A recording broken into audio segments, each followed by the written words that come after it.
afternoon, welcome to today's press conference to preview our West Ham game in the Premier League tomorrow. The press conference will take place in its usual two-part format, with the broadcast first and the daily newspaper section second. If you'd like a question today, please use the raise hand function on Zoom, and we'll try and get round to as many as we can. We'll begin with Gary Cotterill from Sky Sports News. Gary, unmute yourself when you come onto the panel, and away you go.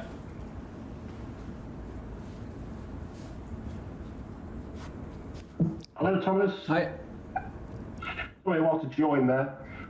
You might need fingers from both hands for this question about your injury situation.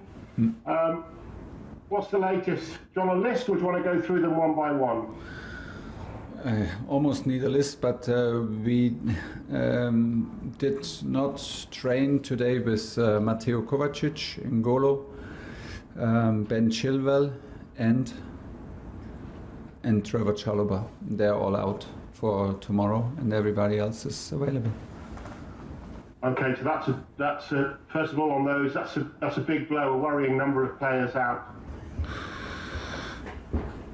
Yeah, every player is a player too much, but of course there's a lot of midfield players since many days now, for many weeks for Kova, that we miss him, and also Engie.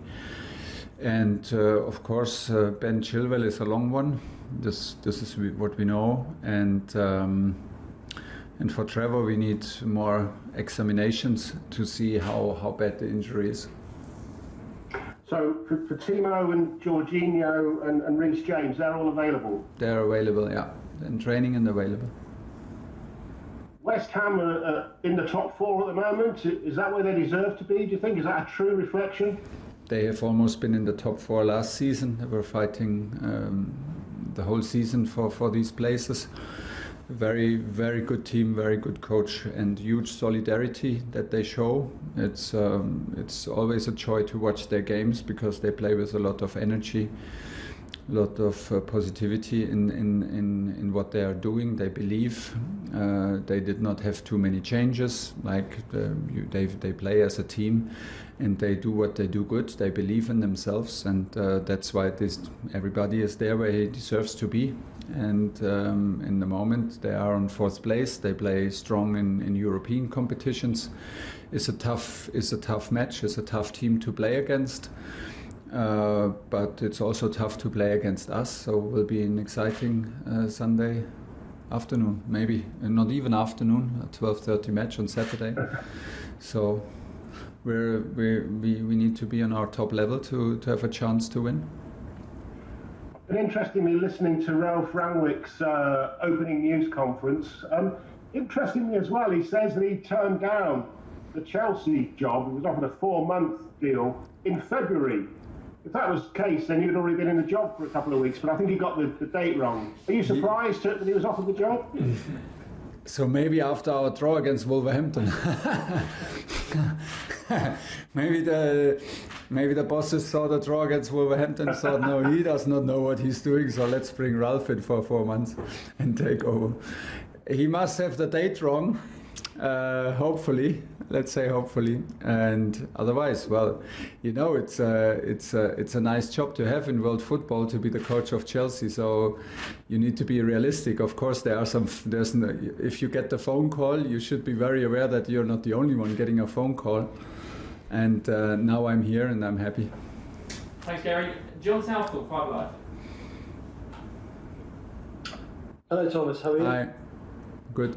You say you're going to have to be at your top level, but how difficult is it, do you think, to be at your top level at this part of the season? Obviously, you had a tough game the other night. You had Manchester United. You've got a lot of injuries, and now you've got a 12:30 kickoff. Yeah, it's always another challenge coming. Like you said, we had a very exciting week with Leicester, then Juventus, then Man United. Big names, big challenges, a lot of reward for good performances. Then there was Ballon d'Or selection. Then there was suddenly a Wednesday evening game against a strong and brave and encouraged Watford side who had nothing to lose. So like a lot of distractions, a lot of different approaches to games, and yeah, from Wednesday afternoon to Saturday morning is not. There's simply no time to to dream or to lose focus. You need to refocus straight away, and this is what we did. We had already one meeting today in the morning. We will have another one in the evening to prepare our team, because tomorrow is simply no time to do this. Yeah, it is tough. It is sometimes we are fatigued, and sometimes it's stressful. But this is what we want, and this is what we love, and we are in the middle of it. Aren't we all? Romelu Lukaku, where do you assess where he's at the moment? So his performances when he's come on, and is this the time now to start him? Well, I will not tell you, because this is a part of the lineup where I will want the opponents also to know very late who starts for us. He is in training. He wants to start. He's eager to start. And like you asked before, and now it's for the whole team. So how difficult is it to reach always your top level? It's also individual. How difficult is it now for Romelu and for all the other guys who come in after injuries to hit their top level? I honestly don't know exactly. And but we should try always to reach our top level, and maybe the top level is in every match different. Watford caused us a lot of problems, for example, so we needed to focus on not to allow too many chances, too many big chances, and it was more a mental game to hang in there and not get too frustrated, and still wait for the chances to be clinical and escape with a win. And tomorrow will be new questions. It's a completely new team. We will have some changes again, and from there we go. But we believe in what we do, and we are full of confidence, and it's a tough one for the whole team, and for Romelu if he starts or comes from the bench. And just a final one on Ralf Rangnick. You spoke about him briefly there. Have you spoken to him since he took the job? And if you have, or maybe you haven't, what advice would you give him about managing in the Premier League? No, I haven't spoken to him. If I spoke to him, I would simply tell him my congratulations, but no advice. Nobody needs advice, and nobody needs advice from me. I have enough to do to get our things going in the right direction, and this is where the focus is. And every situation is different. Everybody does it his own way, so he can prove himself now in a very big club and in the biggest league. Hi, Charlotte. Hi, Thomas. Hi. You spoke about obviously your lack of midfield options, and I know you said after the game at Watford that you were thinking of playing Saul in that left wing back role. Is that something that you've worked on in training with him, and do you think that role might even suit him a little bit better than in midfield, given that he's still adapting to the Premier League? Yeah, he's still adapting, and he had a yellow card, an early yellow card, and was a bit shy to play all in the duels. And for that we lacked a bit of physicality, because he did not want to risk a red card, which was a good thing on that evening, not to be one man down. I think that he could play in a wing-back role for us, like even if we play like a dominant game and an offensive game, because he's very strong in arriving in the opponent's box, very strong in finishing, and has a good timing to arrive also on second post with a head. We sometimes do this in training. That's why we have the impression that he could maybe a good fit, and maybe in the next games we have to try it. Simply have to try it, because Chile is out long term, and a lot of games are coming, and we can maybe not put every game on Marco's shoulders. And Hakim Ziyech, I interviewed him yesterday. He said he feels 100% fully fit again, and he's hoping to start more games. He has been increasingly influential in recent weeks, hasn't he? Are you ready to start him in more matches, particularly where you've got so many games coming up? Yeah, always. I like him. I can feel it, that he feels better now. It took him a long time. He was always very ambitious with his shoulder injury, but I could feel that it's the 100% he could give are not the 100% of his top level. Now he feels much better, and I can feel it. He smiles, he's happy, he's decisive.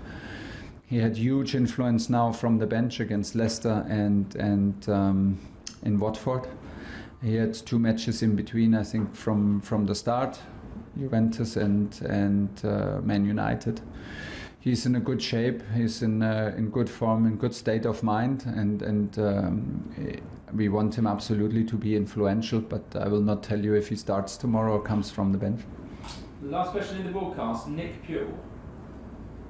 Hi Thomas, just on obviously having Reece, James and Jorginho available, how pivotal is that given the other injuries you've got? It's massive, isn't it, to just sort of ease the load on the squad? Yeah, it's massive because Reece is the specialist on the side, and Jorginho is the guy left from Kova, Engie and him, from the three on whose shoulders we put the central role, like over a very long period now. I'm absolutely happy that Ruben steps in the way he does it. But yeah, we are happy that Jorginho is back in training, and we can't wait that Kova and Engie come back, because it is a very important part of not only of the season but in our games, and it is the midfield role where we miss of course the experience and the leadership qualities of the guys who are out. But for that, it's good that they are back. And listen, we will never complain, because we are here to find solutions. And if we miss players, other players will play, and they have a contract here because they deserve. And this is what we do. And we'll have a strong team on the pitch on tomorrow. And we had a strong team on the pitch against Watford. And we are used to have some changes in between, and this is where we go. Okay, that's the end of the broadcast section. If you'd like a question in the daily newspapers, please raise your hand and we will come round to you. We'll begin with Andy Dillon.